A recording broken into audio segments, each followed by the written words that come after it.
Olá, eu sou Emma Elizabeth Rodrigues Camilo, estou há 28 anos no CMU e estou aqui para contar histórias de arquivo.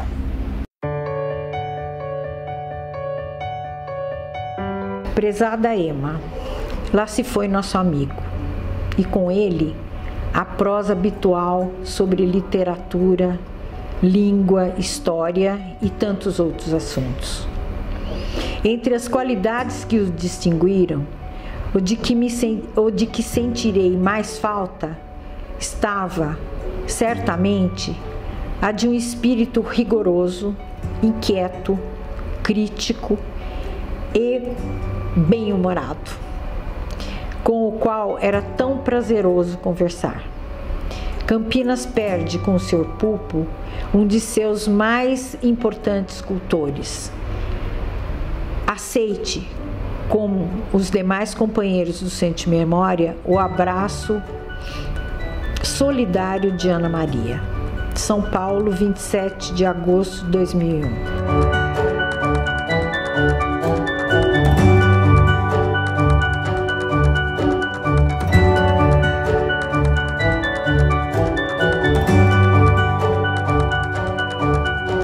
Nesse terceiro episódio da série Histórias de Arquivos, eu vou falar de uma pessoa extremamente especial, seu Benedito Barbosa Pulpo.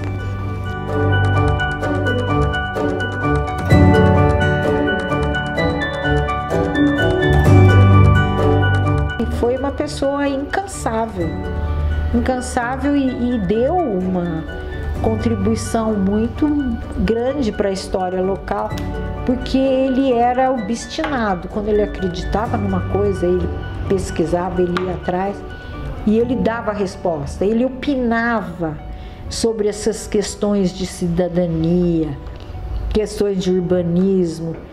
Ele chegava na Unicamp às 7h30 da manhã.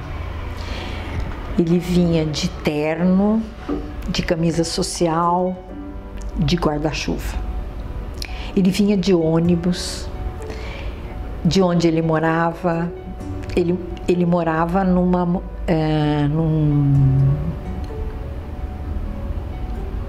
clínica de repouso para a terceira idade.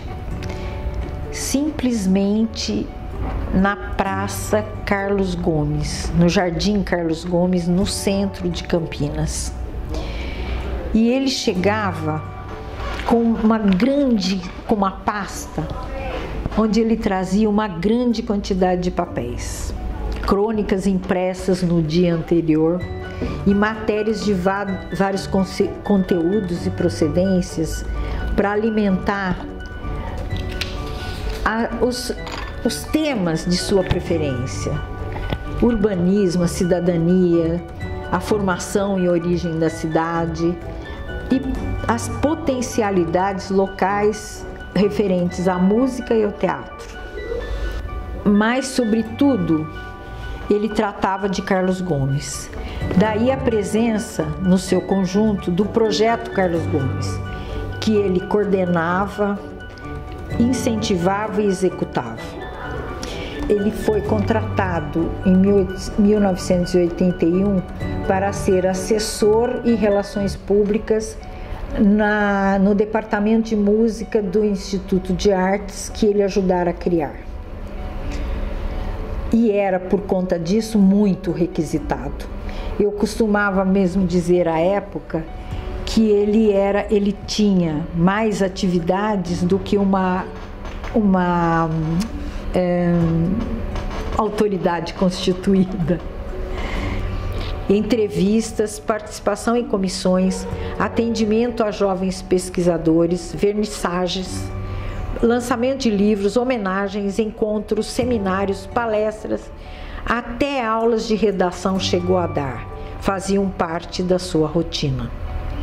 Fora isso, a sua dinâmica consistia em alimentar seu próprio arquivo pessoal com cartas enviadas e recebidas, crônicas que publicava, material de pesquisa que levantava e imediatamente fotocopiava sobre o assunto que estivesse lhe interessando naquele momento, além de fotografias e livros, muitos livros, jornais diários devidamente recortados e até o Globo, de circulação restrita na cidade, ele encomendava, buscava e comentava.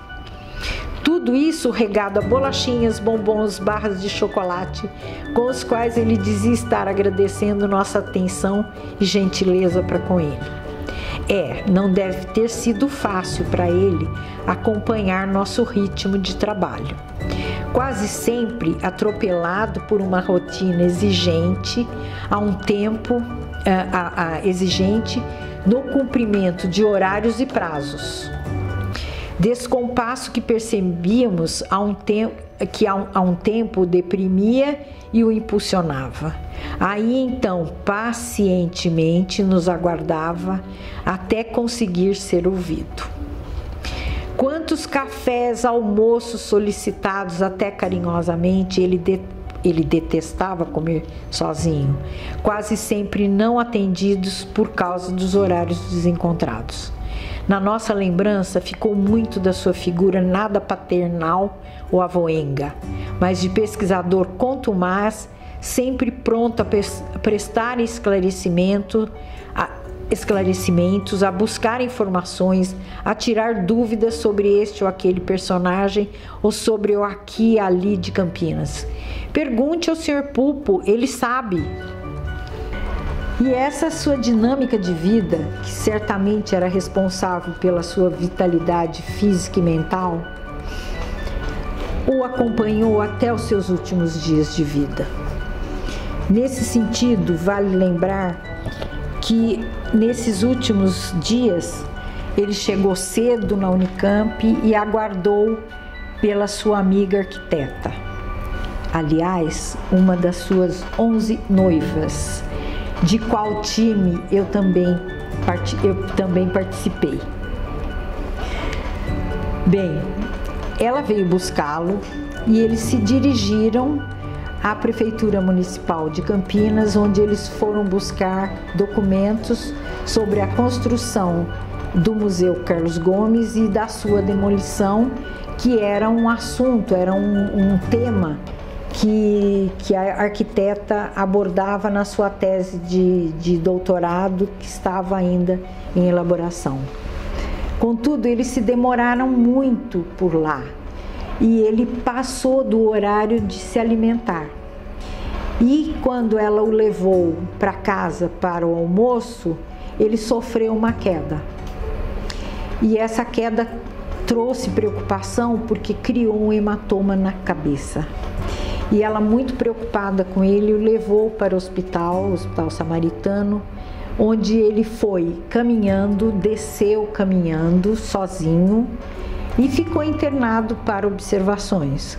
Contudo, complicações de ordem respiratória o fizeram ficar internado por mais alguns dias, tendo ele, em razão das complicações surgidas, vindo a falecer em agosto, dia 23 de agosto de 2001, aos 95 anos. Sobraram crônicas e mais crônicas e também partituras originais que ele descobriu aos 20 anos de idade no Arquivo Nacional.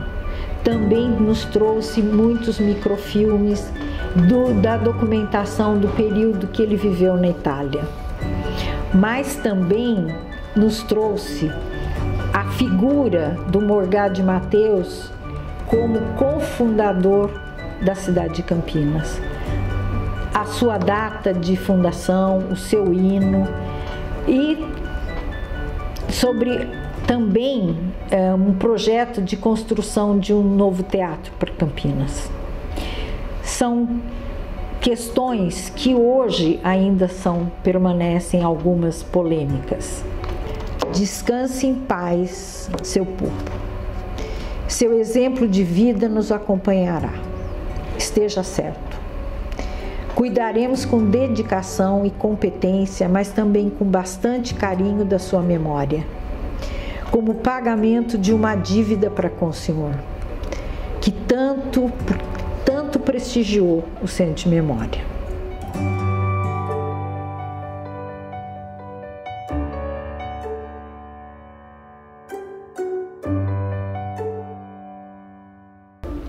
A memória histórica dessa cidade perdeu, certamente, um de seus baluartes, né?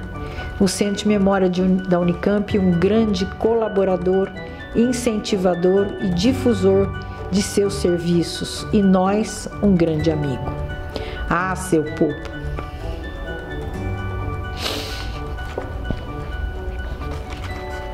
Que pena que o senhor se foi.